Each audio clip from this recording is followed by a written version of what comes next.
Hi friends అందరికి good morning. ఈరోజు good morning video చిట్టితోటి దాములు పెద్దమ్ములు గుడ్ మార్నింగ్ చెప్పోదామా. బిజీ పర్సన్ అయింది మా పెద్దమ్ములు. చెప్పు హాయ్ ఫ్రెండ్స్ అందరికి గుడ్ మార్నింగ్ అన్నారు.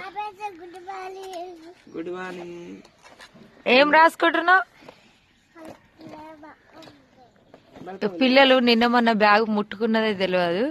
ఇంకా పాత పలకలు ఉంటే ముట్టుకోరు అనమాట. కొత్త పలకలు తేగానే ఇంకా పలకలు ఇచ్చి పెడతలేరు. ఇంకా మా చిన్నోడు కూడా వాళ్ళతోటే. అందరైతే చిట్టికి గుడ్ మార్నింగ్ చెప్పండి. మా చిట్టి రోజు అయితే సైలెంట్ గా ఉంటుంది. ఎప్పుడు పొద్దుగా లేవంగానే ఏడుస్తుంది, కానీ ఇప్పుడైతే సైలెంట్ గా ఉంటుంది. అబ్బా నవ్వుతుంది కూడా. పిల్లలు ఏడిస్తే కోపం వస్తుంది, కానీ ఇట్లా నవ్వుతే ముద్దు వస్తుంది.